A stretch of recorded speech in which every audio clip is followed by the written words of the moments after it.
Full Moon sale காலை 9 மணியிலிருந்து இரவு 12 மணி வரை மே 31 ஒரு நாள் மட்டும். அமைச்சர் என்ன ஒரு வார்த்தை நான் சொல்லியிருந்தா விஜயை வீடு தேடி வந்து துணை முதல்வரை கொடுத்திருப்பார். உண்மை நிலை என்னன்னு தெரியாம ஸ்டாலின் அவர்களை ஸ்டேஜில் வச்சுக்கிட்டே பேசுறாங்க, ஒரு முதலமைச்சரை ஸ்டேஜில் வச்சுக்கிட்டே பேசுறாங்க, ஒரு கூட்டணியை வச்சுக்கிட்டே இந்த அவரவைய வந்து பேசுறாங்க அப்படிங்கிறீங்களே. அப்ப இந்த நாட்டில் உண்மையை சொல்லக்கூடாதா? யாரை தீய சக்தி என்று சொன்னார்களோ அந்த தீய சக்தியினுடைய ஆதரவோடு தான் இன்னைக்கு தூய சக்தி என்று சொன்னவர்கள் ஆட்சி அமைச்சிருக்காங்க. இன்னைக்கு தேமுதிக என்றால் ஏதோ பேரம் வாங்குறாங்க, பேரம் நீங்களே. இப்ப சொல்ற ஆல் பிரஸ் அண்ட் மீடியா எந்த பேரத்துக்கும் எந்த பதவிக்கும் ஆசைப்படாத ஒரே கட்சி இன்னைக்கு தேமுதிக தான்.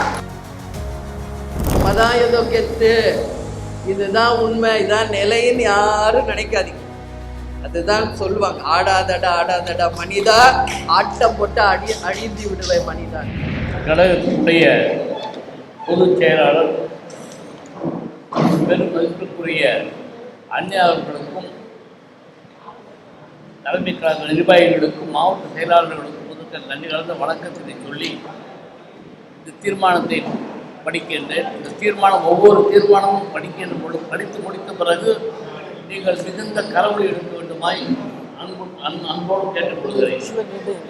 தீர்மானம் 1, தமிழக அரசு அறிவித்துள்ள பயிர்க்கடன் தள்ளுபடி திட்டம் முழுமையானதாக இல்லாததால் விவசாயிகள் அதனை ஏற்றுக்கொள்ளவில்லை.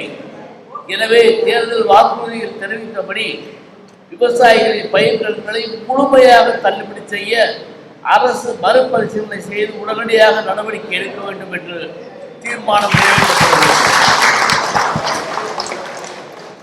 தீர்மானம் 2, தமிழ்நாட்டில் தற்போது சட்டம் ஒழுங்கு முற்றிலும் சீர்குலைந்த நிலையில் சட்டம் ஒழுங்கை சீரமைத்து பொதுமக்களின் பாதுகாப்பை உறுதி செய்ய வேண்டும். பெண்கள் மற்றும் குழந்தைகளுக்கு எதிரான பாலியல் வன்கொடுமைகளை முற்றிலும் தடுக்க குற்றவாளிகளுக்கு உச்சப்பட்ட தண்டனைகளை வழங்கி கடுமையான சட்ட நடவடிக்கைகள் எடுக்கப்பட வேண்டும் என்று தீர்மானம் நிறைவேற்றப்படுகிறது. தீர்மானம் 3, தமிழ்நாட்டில் அண்மை காலமாக தினந்தோறும் ஏற்பட்டு வரும் மின்வெட்டு பொதுமக்களின் இயல்பு வாழ்க்கை, கல்வி, தொழில் மற்றும் வணிக நடவடிக்கைகளை பெரிதும் பாதித்து வருகிறது. இதனால் பொதுமக்களிடையே அதிருப்தி கவலையும் ஏற்பட்டுள்ளது. எனவே தமிழக அரசு மின்வெட்டு பிரச்சினைக்கு நிரந்தர தீர்வு காண உடனடியாக நடவடிக்கை எடுத்து தடையற்ற மற்றும் சீரான மின் விநியோகத்தை உறுதி செய்ய வேண்டும் என்று தீர்மானம் நிறைவேற்றப்படுகிறது. தீர்மானம் 4, மிக முக்கியமான தீர்மானம். கர்நாடக அரசு மேகதாது அணை கட்டும் திட்டத்தை முழுமையாக கைவிட வேண்டும் என்றும் மத்திய மற்றும் மாநில அரசுகள் தமிழகத்தை வஞ்சிக்காமல் நடுநிலையுடன் செயல்பட்டு இரு மாநிலங்களுக்கிடையே எந்தவித பிரச்சனையும் ஏற்படாத வகையில் உரிய நடவடிக்கைகளை மேற்கொள்ள வேண்டும் என்று தீர்மானம் நிறைவேற்றப்படுகிறது. தீர்மானம் 5, தமிழக அரசின் அறிவிப்பின்படி பள்ளிகள், கல்லூரிகள் மற்றும் கோவில்களுக்கு அருகில் அமைந்துள்ள 717 டாஸ்மாக் கடைகள் மூடப்படும் என்று அறிவிக்கப்பட்ட நிலையில் அந்த கடைகள் உண்மையாகவே மூடப்பட்டனவா அல்லது இன்னும் மூடப்படாமல் கள்ளச்சந்தையில் மதுபான விற்பனை நடைபெறுகிறதா என்பதை உரிய முறையில் ஆராய்ந்து ஆவண செய்ய வேண்டும். அது மட்டுமல்லாமல் பொதுமக்களின் நலனை கருத்தில் கொண்டு பல்வேறு பகுதிகளில் செயல்பட்டு வரும் மேலும் பல்லாயிரக்கணக்கான சந்து டாஸ்மாக் கடைகளை படிப்படியாக மூட நடவடிக்கை எடுக்க வேண்டும் என்ற தீர்மானம் நிறைவேற்றப்படுகிறது. நன்றி, வணக்கம். தேசிய முற்போக்கு திராவிட கழகத்தின் நிறுவன தலைவர், நமது அன்பு தலைவர் புரட்சி கலைஞர் கேப்டன் அவர்களை வணங்கி 2026 சட்டமன்ற தேர்தலுக்கு பிறகு தலைமை கழகத்தில் நடக்கும் மாவட்ட செயலாளர்கள் ஆலோசனை கூட்டத்திற்கு தமிழகம் முழுவதும் இருந்து வந்திருக்கும் எங்கள் மாவட்ட கழக செயலாளர்கள் அனைவருக்கும் தலைமை கழகத்தின் சார்பாக உங்களை வருக வருக என்று வரவேற்று உங்களை பாராட்டி வாழ்த்துகிறேன். இந்த 2026 சட்டமன்ற தேர்தலில் நடந்த எல்லா விஷயமும் எல்லாருக்கும் தெரியும்.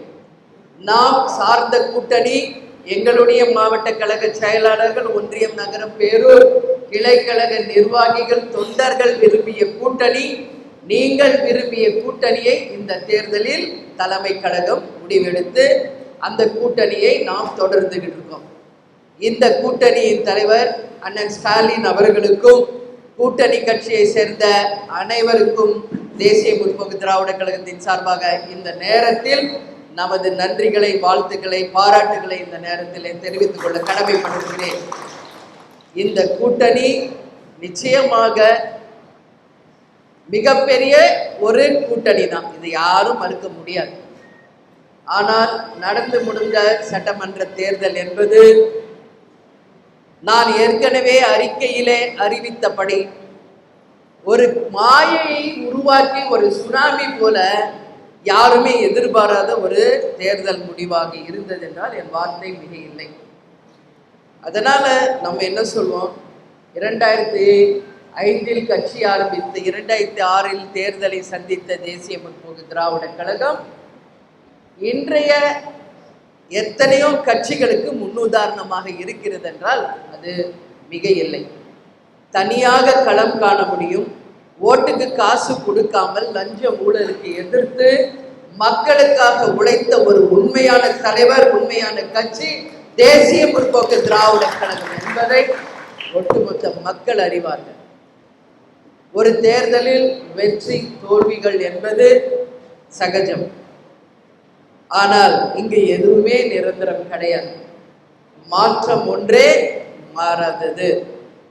இன்றைக்கு வாய்ப்பு கொடுத்த இளைஞர்களுக்கும் தமிழக மக்களுக்கும் இந்த தேர்தல் முடிவுகள் உரித்தாததாக இருந்தாலும் இன்றைக்கு அன்றாடம் தமிழ்நாட்டில் நடந்து கொண்டிருக்கின்ற பல விஷயங்கள் இன்னைக்கு தமிழக மக்கள், இளைஞர்கள், பெண்கள் அனைவரையுமே சிந்திக்க வைத்திருக்கிறது என்றால் என் வார்த்தை மிக இல்லை. இப்ப நாம தீர்மானம்னா 5 தான் வாசிச்சிருக்கோம். ஃபார் எக்ஸாம்பிள், ஒரு பானை சோற்றுக்கு ஒரு சோறு பதம் போல வெறும் 5 தீர்மானம் தான் இன்னைக்கு நிறைவேற்றிருக்கும்.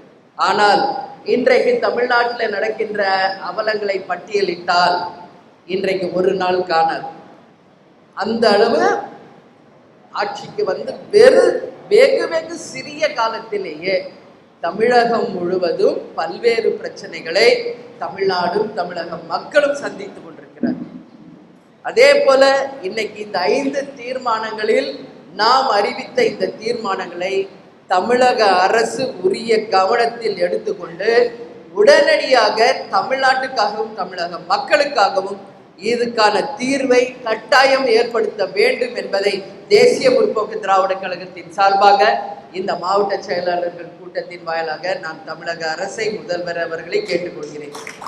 இன்னைக்கு கூட்டணியில மதசார்பற்ற வெற்றி கூட்டணியில நாம் இருந்தோம். இன்னைக்கு மதசார்பற்ற வெற்றி கூட்டணியின் நிலை என்ன என்பது எல்லாருக்கும் தெரியும். எல்லாரும் இன்னைக்கு மக்கள் பேசுவது எல்லாம் இந்த கூட்டணியில் இருந்தவர்களுடைய ஆதரவை பெற்றுதான் இன்னைக்கு ஆளும் கட்சி ஆட்சியை தொடர்கிறது.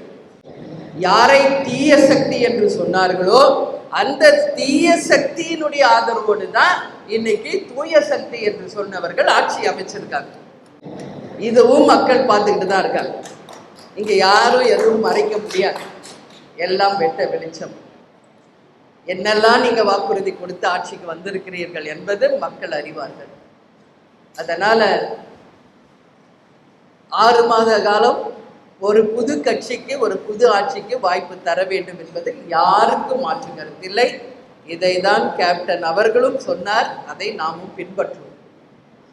ஹனிமூன் பீரியட் அப்படின்னு சொல்லுவாங்க, தேனிலம், அதாவது வெறும் ரொம்ப சுமூகமான ஒரு சந்தோஷமான ஒரு காலகட்டம். ஆனால் இங்க எந்த ஹனிமூன் பீரியடும் இல்லை, எந்த ஹாலிடே பீரியடும் இல்லை. ஏன்னா மக்கள் வாக்களித்த அத்தனை பேரும் ஹனிமூன் பீரியட் கிடையாது, இன்னைக்கு அனைவருக்கும் அவதிக்கான ஒரு பீரியடாக இன்னைக்கு ஒவ்வொரு துறையிலும் அவர்கள் ஃபேஸ் பண்ணிட்டு இருக்காங்க அப்படிங்கிறது உண்மை, யதார்த்தம். இதுதான் கள நிலவரம். பாலியல் வன்கொடுமை, சட்டம் ஒழுங்கு பிரச்சனை, மேகதாது பிரச்சனை, மின்வெட்டு பிரச்சனை, விவசாயிகளுடைய பயிர்க்கடன் தள்ளுபடி என்று சொல்லி யாருக்கும் இன்னைக்கு திருப்தி இல்லாதனால தமிழ்நாடு முழுக்கும் விவசாயிகளுடைய ஆர்ப்பாட்டம் போராட்டம் என்று இன்றைக்கு நடக்கவை அத்தனையும் நாம பட்டியலிட முடியும். இன்னைக்கு தேமுதிக என்றால் ஏதோ பேரம் வாங்குறாங்க, பேரம் நீங்களே. இப்ப சொல்றேன், ஆல் பிரஸ் அண்ட் மீடியா, எந்த பேரத்துக்கும் எந்த பதவிக்கும் ஆசைப்படாத ஒரே கட்சி இன்னைக்கு தேமுதிக தான் என்பதை இந்த தேர்தலில் நிரூபித்திருக்கிறோம் என்பதை நான் உறுதியோட, பெருமையோட, தைரியத்தோட இந்த பிரஸ் மீட்ல பதிய வைக்கிறேன். அனைத்து social media, all press people, இத உங்களுக்காக தான் நான் சொல்றேன். எதுக்கு எடுத்தாலும் பேரம் பேரம் பேரம், இதை தவிர வேற ஏதாவது குற்றம் சொல்ல முடியாது என்ற சூழ்நிலையில் இதை மட்டுமே நீங்க தேமுதிகவை முன்னிலைப்படுத்தி கேவலப்படுத்தி எப்படியெல்லாம் ஒரு புனிதரை, ஒரு உன்னதமான தலைவரை, ஒரு புனிதமான ஒரு கட்சியை களங்கப்படுத்தினீர்களோ உங்களுக்கான பதில் தான் இது. ஒரு பதவிக்கோ ஒரு பணத்துக்கோ எதுக்கும், ஒரு சோஃபா செட்டுக்கோ ஒரு பொட்டிக்கோ எதுக்கும் ஆசைப்படாமல் நாம் பயணிக்கும் கூட்டணிக்கு விசுவாசமாக தர்மத்தோட நாம் கிடைத்த ஒரு சீட்டானாலும் உண்மையாக இருக்கின்ற கட்சி தேமுதிக. ஏன் நாம நினைச்சிருந்தா விஜய போய் பார்த்துருக்க என்னால முடியாதா? என் கட்சிக்காரங்க என் கூட வந்திருக்க மாட்டீங்களா? சொல்லுங்க. அமைச்சருக்கு ஓடுறாங்க எல்லாம். அமைச்சர் என்ன ஒரு வார்த்தை நான் சொல்லியிருந்தா விஜயை வீடு தேடி துணை முதல்வரை கொடுத்திருப்பார். இதான் உண்மை. ஆனால் இதுக்கெல்லாம் ஆசைப்படுற கட்சி இல்ல தேமுதிக. என்றைக்கும் நாம் கொண்ட கொள்கை, அந்த கூட்டணி தர்மம், நாம் எடுத்துக்கொண்ட அந்த பாதையில் என்றைக்கும் நாம் உறுதியாக இருப்போம் என்பதற்கான அத்தாட்சி இதுதான். இன்னைக்கு வரைக்கும் இந்த தேர்தலுக்கு முன்னாடி வரைக்கும் நம்ம அதிமுக கூட்டணியில தான் பயணிச்சோம். எல்லாருக்கும் தெரியும்ல, 2011 அதிமுக கூட்டணி. அதற்கு பிறகு மக்கள் பிஜேபி கூட 2014 நாம் ஒரு கூட்டணி, தேசிய ஜனநாயக கூட்டணி. அதற்கு பிறகு மக்கள் நல கூட்டணி என்று ஒவ்வொரு காலகட்டத்திலும் அந்த கூட்டணி தர்மத்தை மதித்தவர்கள் தான் தேமுதிக. எந்த விதமான சலனங்களுக்கோ, எந்த விதமான ஆசாபாசங்களுக்கோ, சந்தர்ப்பவாதத்துக்கோ இடம் கொடுக்காமல் நாம் எடுத்துக்கொண்ட அந்த நிலையில் உறுதியாக இருந்த கட்சி தேமுதிக. 2026 தேர்தல் முன்னாடி வரைக்கும் அதிமுக கூட்டணியில பயணிச்சோம். நான் இன்னைக்கு கேட்கிறேன், அண்ணன் எடப்பாடியார், இது வரைக்கும் நான் பேசல. இது மாவட்ட செயலாளர் மீட்டிங், தலைமை கழகத்துல நடக்கின்ற ஒரு ஆலோசனை கூட்டம். 2024 அதிமுக கூட எந்த கட்சி அன்னைக்கு உங்க துணை நின்றார்கள்? இதை அண்ணன் எடப்பாடியார் நிச்சயம் எனக்கு பதில் சொல்லணும். அன்னைக்கு கூட்டணியில இருந்து எல்லாரும் தங்கள் சுயநலத்துக்காக உங்களை விட்டு ஓடனாங்கல்ல. நாங்க கூட்டணி தர்மத்தை மதிச்சோம்ல. உங்க கூட அன்னைக்கு நின்ன ஒரே கட்சி தேமுதிக. வேற யாருங்க கூட நின்னாங்க? ஏன் எங்களுக்கு தெரியாதா? தேசிய ஜனநாயக கூட்டணியில நம்மளுடைய மோடி அவர்கள் தான் பிரதமர் என்று சொல்லி அங்க கூட்டணி அமைங்க. 2014 முதல் கூட்டணி வைத்தது கேப்டன் மோடி அவர்கள். முதல் முறை பிரதமராக வந்தபோது பட்டி தொட்டி எங்கும் அந்த தாமரை சின்னத்தை கொண்டு சென்று சேர்த்தவர் கேப்டன் அவர்கள். ஆனால் நாம் கொண்ட அந்த கொள்கையின்படி, எங்கள் கழகத்தின் விருப்பத்தின்படி, எங்கள் மாவட்ட செயலாளர் தொண்டர்களின் விருப்பப்படி அந்த கூட்டணி தர்மத்தை 2024 வரைக்கும் நாம மதிச்சோம். ஆனா அன்னைக்கு ஓடினவங்களையெல்லாம் முதல்ல கூப்பிட்டு சீட்டு கொடுக்கிறார். அன்னைக்கு ஓடினவங்களையெல்லாம் முதல்ல கூப்பிட்டு ஆலோசனை நடத்துறார். ஆனா தேமுதிக உங்க கூடயே நின்னமே, நீங்க என்ன மரியாதை கொடுத்தீங்க? என்ன அழைச்சு பேசுனீங்க? ஒரு ஆலோசனை கூட்டத்துக்கு அது கூப்பிட்டுருப்பீங்களா? எவ்வளோ வாட்டி நாங்க சொன்னோம், எத்தனை வாட்டி, அண்ணா இது கூட்டணி, இந்த கூட்டணியை நாம் மக்கள் கிட்ட கொண்டு போய் சேர்க்கணும்னா இணைந்து ஒரு ஆர்ப்பாட்டம், போராட்டம், பொதுக்கூட்டங்கள் நடத்தணும். அப்பதான் கூட்டணி மீது மக்களுக்கு நம்பிக்கை வரும். ஒரு வாட்டி இல்லை, ஒரு 2 வாட்டி இல்லை, 1000 வாட்டி நான் பேசியிருப்பேன் அவர்கிட்ட கூட்டணியில இருந்த போது. இங்க ஒரு உண்ணாவிரதத்துல உட்கார்ந்தாங்களே, அன்னைக்கு கூட நான் போய் அந்த உண்ணாவிரதத்துல பங்கேற்றேன். அவர் என்ன வெத்தலை பாக்கு வச்சு அழைச்சாரா? நானும் ஒரு பொதுச் செயலாளர், உங்களுக்கு இருக்கிற கௌரவம் நம்மளுக்கு இருக்காதா? தேமுதிக ஏன் போனோம்? கூட்டணி தர்மத்தை மதித்து அந்த உண்ணாவிரத கூட்டத்தில் போய் அமர்ந்து அதிமுகவுக்கு நாம அன்னைக்கு சப்போர்ட் பண்ணோம். அன்னைக்கு கூட சொல்றேன், இது போன்று தமிழ்நாடு முழுக்க ஆர்ப்பாட்டங்கள், போராட்டங்கள், மக்கள் பிரச்சனைக்கு ஒன்றாக இணைந்து நம் கூட்டணி போராட வேண்டும் என்று. சரிமாம்பார் எல்லாத்துக்கும். ஆனா கடைசி வரைக்கும் அது மாதிரி ஒரு நிகழ்வு தமிழ்நாட்டில் நடக்கவே இல்லை. நீங்க எல்லாம் நினைச்சீங்களா ஏதோ எம்பி சீட்டு கொடுக்கல அதனாலதான் கூட்டணியில இல்லை. இது என்ன எம்பி சீட்டு? இது மாதிரி பல்வேறு எம்பி சீட்டுகள் தேமுதிகவால வாங்க முடியும். ஆனால் கேப்டன் சொன்னது போல் அந்த தன்மானத்தை மதிக்கக்கூடியவர்கள் தான் எங்கள் தொண்டர்கள். அந்த தொண்டர்களுக்கும் அந்த கூட்டணியில் மரியாதை இல்லை. அந்த தேமுதிகவினுடைய எங்கள் மாவட்ட கழக செயலாளர் கடைகோடி தொண்டருக்கு கூட அந்த மரியாதை இல்லாத போது ஒட்டுமொத்த கழகத்தினுடைய விருப்பத்தின்படிதான் எம்பி சீட்டும் கொடுக்கல, எந்த தர்மத்தையும் மதிக்கல, யாரையும் அழைச்சு பேசல என்ற நிலையில்தான் நாம் திமுகவுடன் கூட்டணி அமைத்தோம். இதான் உண்மை. யாருக்காகவும் இதை மறைக்கணும், மறைச்சு பேசணும், பொய் சொல்லணுன்ற அவசியம் தேமுதிகவுக்கு என்னைக்குமே கிடையாது. பிரச்சாரத்தில் என்ன பேசினாரு அண்ணன் எடப்பாடியார்? அவருக்கு யார் எதிர்கட்சியோ அவர்களை கூட அவர் மைண்ட் பண்ணல. 0.5 கட்சி, 0.5 கட்சி, 0.5 கட்சின்னு சொல்லி சொல்லி சொல்லி ஐசியூல இருக்கிற கட்சிக்கு உயிர் கொடுத்தோம். இன்னைக்கு நான் அப்பவே சொன்னேன், எந்த வார்த்தையை திருப்பி திருப்பி சொல்றீங்களோ அதுவே உங்களுக்கான நிலையாக வரும் என்று நான் சொன்னேன். அதுவும் திருவண்ணாமலையில அண்ணாமலையார் கோயில் முன்னாடி தான் எடுத்து அந்த ஃபார்ம் காமிக்கிறேன். அது வரைக்கும் நான் எப்பயாவது காமிச்சேன்னா? ஏன் நிர்வாகி, என் மாவட்ட செயலர் உங்ககிட்ட கூட நான் காமிக்கலையே. கூட்டணி தர்மத்தை நாம மதிச்சோம். தொடர்ந்து தாக்குதல்கள் தேமுதிக மேல மட்டும்தான். அவர் சார்ந்த கட்சிக்கு, எதிர்கட்சிக்கோ, அவருக்கு யார் எதிர்கட்சிகளோ அவங்கள பத்தி கூட அன்னைக்கு பிரச்சாரம் பேசல. அவர் அப்பதான் திருவண்ணாமலையில வைத்து அவரை நமக்கு கையெழுத்து போட்டு கொடுத்து அந்த ஃபார்மை காமிச்சேன். 5 MP பிளஸ் 1 ராஜ்யசபா அவர் கையெழுத்து போட்டு கொடுத்தது தான். நான் எங்க சொன்னோம், நான் எங்க தரோன்னோ, யாரோ பேசுறதுக்கு நான் எப்படி பதில் சொல்ல முடியும்? நீங்களே அன்னைக்கெல்லாம் பேசாம அன்னைக்கே நான் அதை சொல்றேன். தொடர்ந்து உங்களுடைய பிரச்சாரம் தேமுதிகவை இழிவுபடுத்துவதும் தேமுதிகவை அசிங்கப்படுத்தல தான் இருந்துச்சு. உறுதியா உங்ககிட்ட நான் சொல்றேன், அதிமுகல இருக்கின்ற ஒருத்தருக்கு கூட, ஒரே ஒருத்தருக்கு கூட எடப்பாடியார் தவிர தேமுதிக கூட்டணியை விட்டு வெளியேற கூடாது என்பதுல அத்தனை பேருமே உறுதியா இருந்தாங்க. அத்தனை பேரும் உறுதியா இருந்தாங்க. ஒட்டுமொத்த அதிமுகவும் தேமுதிக நம்ம கூட இருக்கணும்னு சொல்லி அவர்கிட்ட போய் ஃபைட் பண்ணாங்க. ஆனா ரொம்ப குறைச்சி மதிப்பிட்டார். இன்னைக்கு நம்ம வெளியே வந்ததின் விளைவு, இன்னைக்கு எதிர்கட்சி அந்தஸ்தை விட்டு 15 வருஷம் இருந்தீங்களே ஒரு வீடு, அதை கூட இன்னைக்கு காலி பண்ற ஒரு நிலைமை வந்து, நீங்க தான், உங்க கட்சி தான் இன்னைக்கு ஐசியூ போயிட்டு.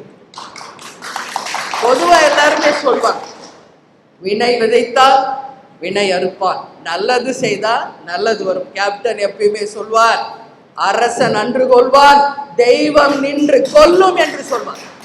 2011 முதல் முறை தேமுதிக வெற்றி பெற்று 29 MLAக்கள் ஜெயித்த போது என்ன பேசிட்டார் கேப்டன்? அப்படி மக்களுக்காக பேசினார், தமிழ்நாட்டுக்காக பேசினார். ஏன் தேர்தலுக்கு பிறகு பால் விலை உயர்த்துறீங்க, பஸ் கட்டணத்தை உயர்த்தினாங்க? இது தப்பா? இது தப்பா? மக்களே உங்களை கேட்கிறேன், தமிழ்நாடு மக்களே சிந்திங்க. யாருக்காக பேசினார்? எனக்கு 100 ஏக்கர் கொடுங்க, ஒரு 10 கோடி கொடுங்க நான் போய் கேட்டார் கேப்டனு. கொடுத்து கொடுத்து சிவந்த கரங்களுக்கு சொந்தக்காரர் கேப்டன். அதை தான் இன்னைக்கு என் கடைகோடி தொண்டரும் ஃபாலோ பண்றாங்க, அதுதான் நாங்களும் ஃபாலோ பண்றோம். ஸோ மக்கள் பிரச்சனையை சட்டசபையில பேசுனதை பர்சனல் வெஞ்சன்ஸா எடுத்து அன்னைக்கு நம்ம தேமுதிகல இருக்கிறவங்கள, யாரெல்லாம் சலனப்பட்டவங்க, இந்த மாதிரி பதவிக்கு காசுக்கு ஆசைப்பட்டவங்கள ஆசை வலை வீசி இழுத்தீங்க. இன்னைக்கு அவங்க நிலையெல்லாம் என்ன அப்படிங்கிறத நான் கேள்வி கேட்கிறேன். இன்னைக்கு எங்க கிட்ட இருந்தா இன்னைக்கு பாருங்க எப்படி கௌரவமா கம்பீரமா எங்க முன்னாடி உட்கார்ந்துருக்கிறாங்க. அவங்க எல்லாம் இன்னைக்கு அட்ரஸ் இல்லாம எங்க இருக்காங்கன்னே தெரியல. அதுல பாதி பேர் இன்னைக்கு மறைந்து போயிட்டாங்க. அன்னைக்கு கேப்டனுக்கும் தேமுதிகவுக்கும் நீங்க இழைத்த அந்த கொடுமை இன்றைக்கு திருப்பி அதிமுகவுக்கு தாவேகா மூலமாக வந்திருக்கிறது. அதனால நம்ம தான் ஏதோ கெத்து, இதுதான் உண்மை, இதான் நிலைன்னு யாரும் நினைக்காதீங்க. அதுதான் சொல்லுவாங்க, ஆடாதடா ஆடாதடா மனிதா, ஆட்டம் போட்டு அழிந்து விடுவே மனிதான். அதனால அன்னைக்கு பவர்ல இருந்தப்போ 2011 தெரியல, 100 ஆண்டு காலம்னாலும் இந்த கட்சி அழிக்க முடியாது, இனிமேல் இறங்கு முகம்னு சொன்னாங்க அம்மையார் ஜெயலலிதா அவர்கள். இன்னைக்கு அவங்க இல்லை, இருந்திருந்தா இன்னைக்கு இதை பார்த்து ஹார்ட் அட்டாக் வந்திருக்கோம். அதனால தான் இன்னைக்கு கேப்டனும் அவங்களும் அம்மையார் அவர்களும் கலைஞர் எல்லாம் போய் சேர்ந்துட்டாங்க. ஆனால் இன்னைக்கு அதிமுகவின் நிலை என்ன? இப்போ கூட நாங்கள் இங்கே உட்காந்துருக்கோம், 3 பேர் ராஜினாமா செய்ததாக எனக்கு தகவல் வருது அதிமுக. ஸோ இது தொடர போகுது, இது நிச்சயம் தொடர போகிறது. யாரு கட்சி ஐசியூனாரோ அண்ணன் எடப்பாடியார், அவர் திருவாய்க்கு சொல்றேன், அவர் வார்த்தையை அவர் கட்சிக்கே உரித்தாக போகிறது. அவர் கட்சிக்கு இது உரித்தாக போகிறது. இதுல யாருக்கும் எந்த மாற்று கருத்தும் இல்லை. அரசியலில் வெற்றி தோல்வி வரும். நிலையான உறுதியோட மனப்பான்மையோடு யார் ஒருவர் இருக்கிறார்களோ அவர்களுக்கு தான் எதிர்காலம், அவர்களுக்கு தான் தமிழக மக்கள் ஆதரவு. அதனால இந்த குரங்கு கையில கிடைச்ச பூமாலை மாதிரி இன்னைக்கு இங்க அன்னைக்கு அங்க அன்னைக்கு அங்க அன்னைக்கு அங்கன்னு தாவுறாங்களே, எந்த நிலையும் யாருக்கும் கிடையாது, வரலாறு கிடையாது, எதிர்காலம் கிடையாது. இது பொதுவாக தேமுதிகல இருந்து போனவங்களுக்கும் சொல்றேன், மற்றவர்களுக்கும் சொல்கிறேன். ஒரு முறை இவர்தான் என் தலைவர், இதுதான் என் கட்சி என்று யார் ஒருவர் முடிவு செய்து தங்கள் நெஞ்சிலே பதிய வைத்தார்களோ அதுதான் அவங்க வரலாறு, அதுதான் அவர்களுடைய எதிர்காலம். இந்த நிலையில் இருந்து மாறுபவர்கள் யாராக இருந்தாலும் அவர்களுக்கு எந்த எதிர்காலம் இல்லை என்பதை தமிழக மக்கள் உணர்த்துவார்கள். அதுபோல ஒரு நம்பிக்கை மிக்க ஒரு தலைவரோடு வாழ்ந்தவர்கள் தேமுதிகவினர். அதே உறுதியோடு தான் நான் சொல்றேன், இன்றைக்கு எந்த சன்னலங்களுக்கும், எந்த பேரத்திற்கும், எந்த சோபா செட்டுக்கும், எந்த பதவிக்கும் ஆசைப்படாமல் நாங்கள் எடுத்துக்கொண்ட இந்த முடிவில் எங்கள் கூட்டணி தர்மத்தை இன்னைக்கு திமுக கூட்டணிக்கு ஆதரவு தெரிவித்தோம். அதே உறுதியோடு இன்றைக்கும் இருக்கிறோம் என்பதை இந்த நேரத்தில் உங்களுக்கு நான் தெளிவோடு பதிய வைக்க கடமைப்பட்டிருக்கிறேன். எனவே இந்த ஆலோசனை கூட்டத்திற்கு வந்திருக்கும் எங்கள் மாவட்ட கழக செயலாளர்களுக்கு வருக வருக என்று வரவேற்கிறேன். இப்போ பிரஸ் மீட் முடிஞ்சவுடனே மீண்டும் நம்மளது ஆலோசனை தொடரும் தொடரும் தொடரும் என்று கூறி இப்பொழுது விடைபெறுகிறேன். நன்றி, வணக்கம். கடந்த தேர்தலுக்கு முன்னாடி அதிமுக கூட்டணி தொடர்பான கேள்வி, ராஜ்யசபா கேள்வி இதெல்லாம் நீங்க ப்ராப்பராக பார்த்தா, தேர்தல் முடிவுக்கு பிறகு இவ்வளவு வெளிப்படையான பேச்சு, ஒரு ஆக்ரோஷமான பேச்சு, எதை குறிக்கிறது? ஒன்றும் குறிக்கல. இப்போ நீங்கள் என்னெல்லாம் கேள்வி கேட்பீங்களோ எல்லாத்துக்குமே நான் பதில் கொடுத்துட்டேன். கூட்டணி மரியாதை தர்மத்தை மதித்து நான் பேசாமல் இருந்தேன், சரிங்களா? ஒரு கண்ணியத்தை நாங்கள் மதித்தோம். அவர் எழுதி கொடுத்ததை நான் கடைசி வரைக்கும் ஏன் காமிக்கலன்னா அதுதான் கூட்டணி தர்மம். ஆனால் தொடர்ந்து அவருடைய பிரச்சாரத்திலும் தொடர்ந்து அவருடைய பேட்டிகளிலும் தொடர்ந்து தேமுதிகவை அவர் தரக்குறைவாக பேசினதின் விளைவுதான் ஏன் தேமுதிக இந்த முடிவை எடுத்தது என்பதை அவரே கையெழுத்து போட்டு கொடுத்த அந்த பேப்பரை நான் திருவண்ணாமலையில் காமிச்சேன். இது நாங்கள் எடுத்த முடிவில்லை, தேசிய முற்போக்கு திராவிட கழகம் எடுத்த முடிவு. திமுகவுடன் கூட்டணி அமைக்க வேண்டும் என்பது எங்கள் கழகம் எடுத்த முடிவு.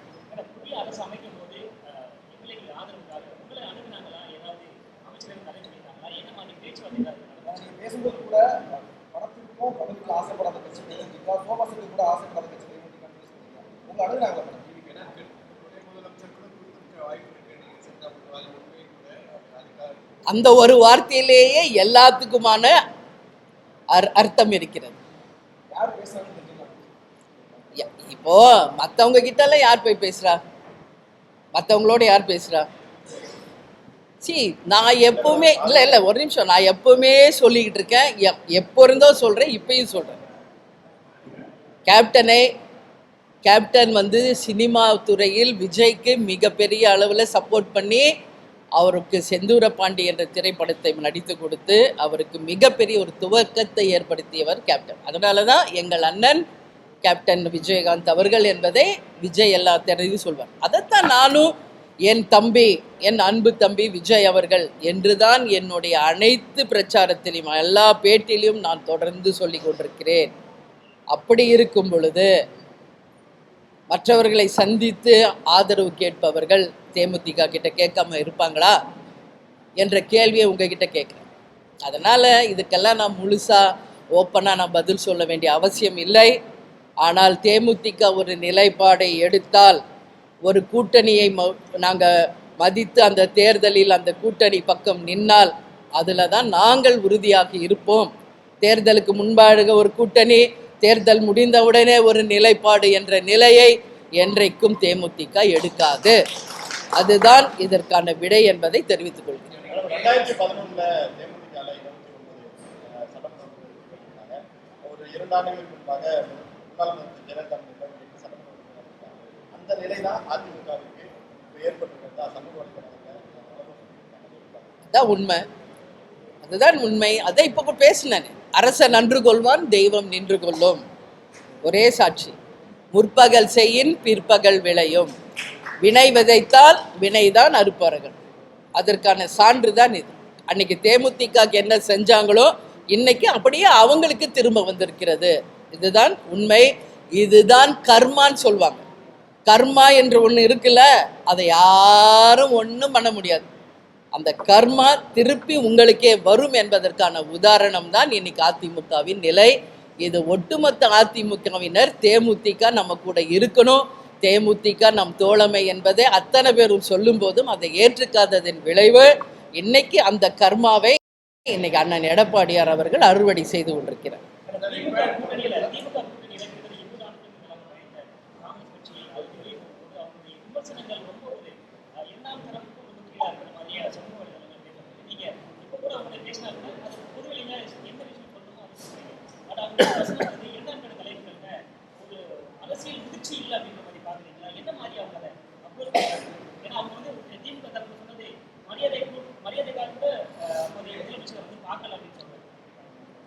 நான் எப்போதும் உங்களுக்கு சொல்ற ஒரே பதில் தான், தேமுதிகவின் குரல், தேமுதிகவின் அறிக்கை, தேமுதிக என்ன பேசுதோ அதற்கு நீங்கள் கேள்வி கேட்டால் என்னுடைய பதில் இருக்கும். மற்ற கட்சிகளின் நிலைப்பாடு, மற்ற கட்சிகளின் செயல்பாடுகள், மற்ற கட்சிகள் பேசுவதற்கெல்லாம் தேமுதிக என்றைக்கும் பதில் அளிக்காது. எந்த கட்சியை பற்றி நீங்க கேள்வி கேட்டாலும் என்னுடைய பதில் இதுதான். எந்த கட்சி அப்படி சொல்றாங்களோ அவங்க கிட்ட தான் இதற்கான கேள்விக்கான பதிலை நீங்கள் கேட்க வேண்டும். அது எந்த கட்சியாக இருந்தாலும். எதுங்க? ஆமாங்க, ஆமாங்க.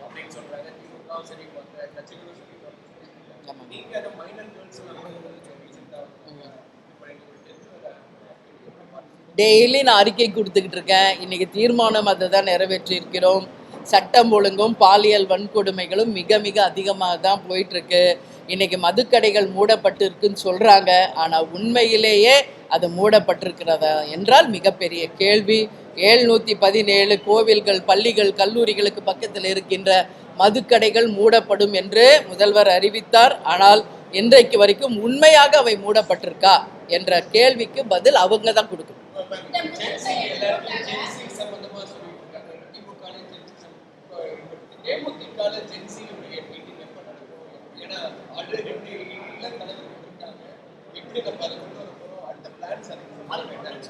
இல்ல, தேமுதிகல அதிகமாக இளைஞர்களை கொண்ட கட்சியாக தேமுதிக இருந்தது. இன்னைக்கும் இளைஞர் அணி இருக்கிறது.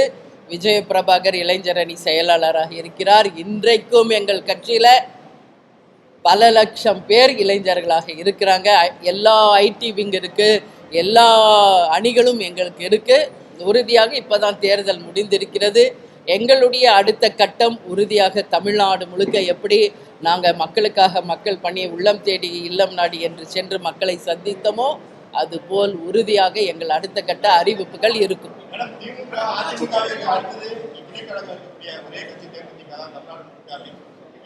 ஒரு 5 மாதத்துல உள்ளாட்சி தேர்தல் நடைபெற இருக்கு.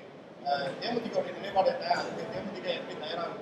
நாங்கள் ஏற்கனவே சொன்னபடி எல்லா இடத்துலையும் எங்கள் பூத் கமிட்டி அமைச்சு BL2 போட்டு ஆண்ட கட்சிக்கும் ஆளும் கட்சிக்கும் சமமாக இன்னைக்கு தேர்தல் களத்தில் நின்ன ஒரு கட்சி.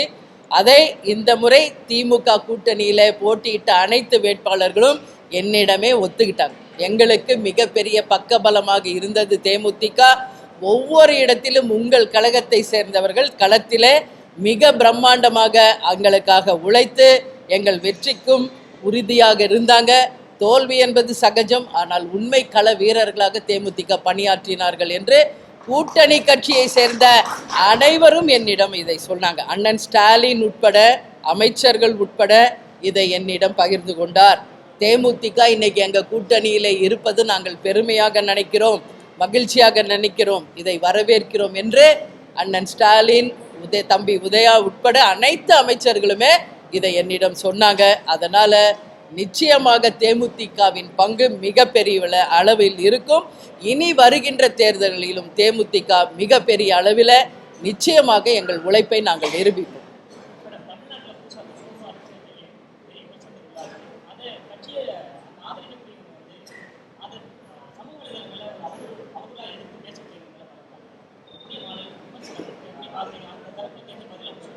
இப்போ அதை பற்றி நான் சொல்லிட்டேன். எந்த சோஃபா செட்டுக்கோ பதவிக்கோ பணத்துக்கோ ஆசைப்படாமல் நாங்கள் இருக்கிற கூட்டணியை மதித்து இன்றைக்கும் நாங்கள் ஸ்ட்ராங்காக நிற்கிறோன்னு. யார் சோஃபா யார்கிட்ட போச்சோ அவங்கக்கிட்ட கேட்க வேண்டிய கேள்வி என்கிட்ட கேட்டிங்கன்னா எங்களுக்கு அதுக்கு பதில் இல்லை. எங்ககிட்ட இருக்கிறது இந்த சேர் தான்.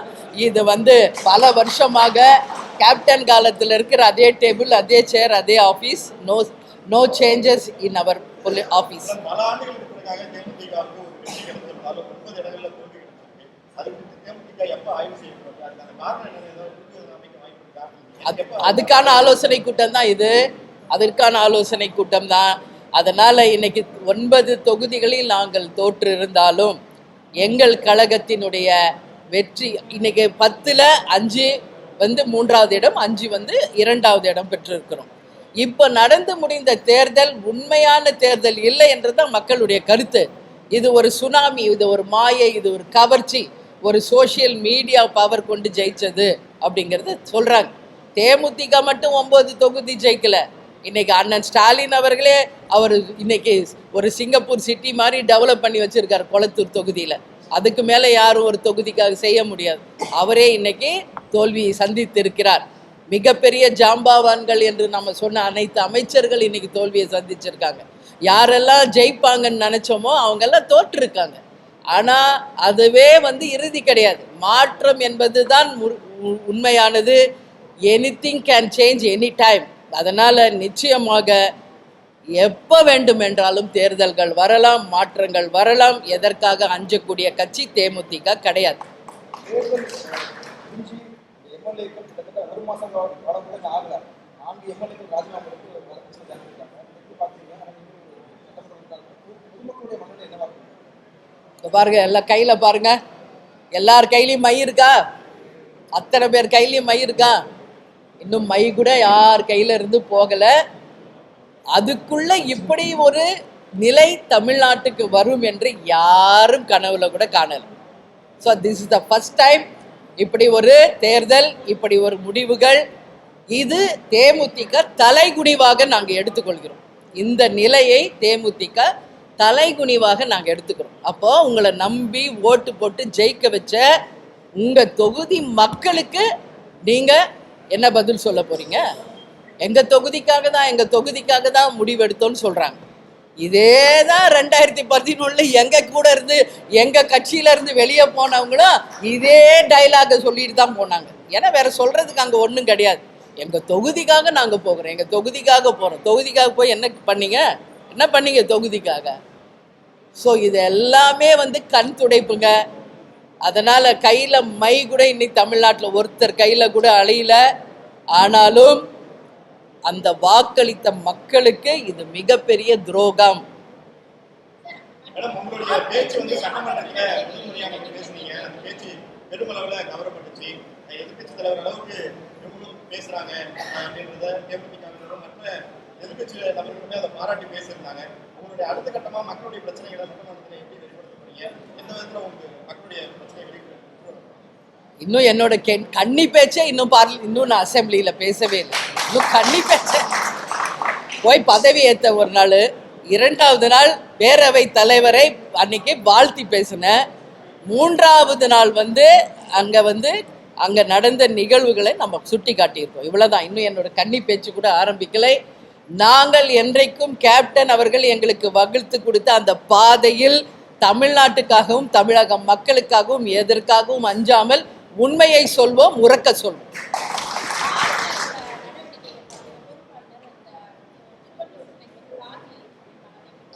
இல்லை, அது வருந்தத்தக்க ஒரு விஷயங்க. திருவள்ளுவர் என்பவர் அனைவருக்கும் பொதுவானவர். எந்த மதத்துக்கோ ஜாதிக்கோ தனிப்பட்ட முறையில் அவருக்கு எந்த அடையாளமும் கிடையாது. அதனால திருவள்ளுவர் அனைத்து மக்களுக்கும் பொதுவானவர். அவரை பொதுவாக தான் யாராக இருந்தாலும் அவரை மக்களுக்கு தெரியப்படுத்தணும். இது வன்மையாக கண்டிக்கக்கூடிய ஒரு விஷயமாக நாங்கள் பார்க்கணும். நன்றி நன்றி நன்றி. அவங்களுக்கு சாப்பாடு எல்லாரும் இருந்து சாப்பிட்டு போங்க. ஆலோசனை கூட்டத்திற்கு அனைத்து பத்திரிகையாளர்களுக்கும் தேமுதிக சார்பாக எங்கள் நன்றிகளை தெரிவித்துக் கொள்கிறோம்.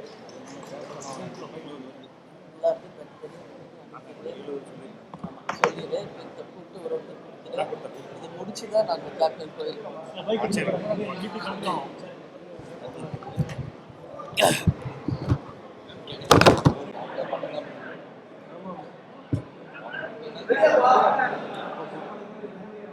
யார கேளுங்க.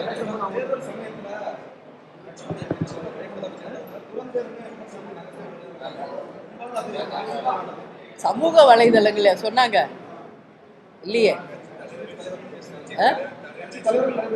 எந்த தலைவர்ப்பா, எந்த தலைவர் பேசினாங்க? தப்பா சொல்றீங்க. யார் சொன்னா அந்த வார்த்தைய? இல்ல, தமிழ்நாட்டில் இது வரைக்கும் நம்ம கேட்காத ஒரு வார்த்தையை கேட்டோம். ஏதோ துரந்தர் அப்படின்னு சொல்லி ஒருத்தர் அதை பதிவு பண்ணதாக உடனே அது பயங்கரமாக வைரலாக சோஷியல் மீடியாவில் பரவுனதாக பத்திரிகையாளர்கள் என்னிடம் தொடர்ந்து பல்வேறு ப்ரெஸ் மீட்டில் நான் பேசுகிறேன், பல்வேறு கேள்விகளை கேட்குறீங்க. இது போன்ற உண்மை கேள்விகளையும் நீங்கள் கேட்கணும்னு சொல்லி நான் பத்திரிகையாளரிடம் கேட்டுக்கொள்கிறேன். துரந்தர்னா என்ன மீனிங்? ஃபர்ஸ்ட் ஆஃப் ஆல் எனக்கு அது புரியலை. அவங்க மதசார்பற்ற வெற்றி கூணியில் திருமதி பிரேமலதா விஜயகாந்த் அவர்கள் துரந்தராக இருக்கிறார் என்று தம்பி ஆதவ் அர்ஜுன் தான் அதை சொன்னார். அதற்கு பிறகுதான் அது சோசியல் மீடியாவில் பரவுச்சு. இப்போ நான் கேட்குறேன், what is the meaning for Durandhar? அப்போ அது ஒரு திரைப்படம். அந்த திரைப்படத்தின் டைட்டிலை எதற்கு என் மேலே சொல்கிறாரு அவரு? அப்போ நான் இதெல்லாம் பெருசாக எடுத்துக்க மாட்டேன். இப்போ எல்லாரும் கேட்டப்போ நான் சொல்கிறேன், துரந்தர்னா என்ன? ஏதோ இப்போ உளவாளியாக அந்த கதையில் ஒரு கேரக்டர் வருதுன்னு சொன்னாங்க. துரந்தர் என்ற வார்த்தையே இந்தி வார்த்தை. ஒரு செகண்டில் நான் பதில் சொல்லிட்டு போயிடுவேன். இந்தி தெரியாது போடா, இதுதான் என்னுடைய பதில். அதற்கு எதற்காக அந்த வார்த்தையை சொல்றீங்க? எதை பார்த்து சொல்றீங்க? தேமுதிக என்னைக்கு இருந்தாலும் உண்மையாக தான் பேசுவோம், மக்களுக்காக பேசுவோம், நாட்டுக்காக பேசுவோம். அன்னைக்கு அண்ணன் ஸ்டாலின் அவர்கள் மேடையில் இருந்தபோது ஒரு பெண்களுடைய பொதுக்கூட்டத்தில் சேலத்தில் அன்னைக்கு நான் பேசுகிறேன். அன்னைக்கு இந்த ஆட்சியின் மீது 2 குறைகள் தான். ஒன்று பாலியல் வன்கொடுமை, மற்றொன்று சட்டம் ஒழுங்கு பிரச்சனை. இது 2 தான் இந்த ஆட்சியின் மீது நீங்க குற்றம் சொல்ல முடியும், வேற எதுவுமே கிடையாது. நிச்சயம் இந்த முறை அண்ணன் ஜெயித்து வந்த பிறகு இந்த 2 பிரச்சனைகளுக்கும் முற்றுப்புள்ளி வைப்பார். பாலியல் வன்கொடுமைக்கும் சட்டம் ஒழுங்கும் சீர்படுத்துவார் என்று தான் நான் இன்னைக்கு பேசினேன். உடனே அது உண்மை நிலை என்னன்னு தெரியாம ஸ்டாலின் அவர்களை ஸ்டேஜில் வச்சுக்கிட்டே பேசுறாங்க, ஒரு முதலமைச்சரை ஸ்டேஜில் வச்சுக்கிட்டே பேசுறாங்க, ஒரு கூட்டணியை வச்சுக்கிட்டே இந்த அவரவையை பேசுறாங்க அப்படிங்கிறீங்களே. அப்ப இந்த நாட்டில் உண்மையை சொல்லக்கூடாதா? மக்களுக்காக பேசக்கூடாதா? யார் இதை தவறாக எடுத்துக்கொள்ளணுமோ அண்ணன் ஸ்டாலினை இதை பெரிய மனசோட எடுத்துக்கிட்டாரு. அந்த கூட்டணியே இதை பெரிய மனசோட எடுத்துக்கிட்டாங்க. உங்களுக்கு என்ன இதுல பிரச்சனை நான் கேட்கிறேன். உங்களுக்கு என்ன பிரச்சனை? உள் மனதில் என்ன இருக்கிறதோ அதுதான் வார்த்தைகளாக வெளியே வரும். இந்த வார்த்தையை சொன்னவர் நிச்சயம் எதிர்காலத்தில் துரந்தராக மாறாமல் இருந்தால் வரவேற்கத்தக்கது என்பதை இந்த நேரத்தில் நான் சொல்கிறேன். எனவே அந்த வார்த்தைக்கு என்னுடைய பதில் இந்தி தெரியாது போடா என்பதுதான் தமிழ்நாட்டில் இந்திக்கும் அந்த வார்த்தைக்கும் என்னுடைய பதில் என்பதை இந்த நேரத்தில் தெரிவித்துக் கொள்கிறேன். நன்றி. Subscribe to One India and never miss an update.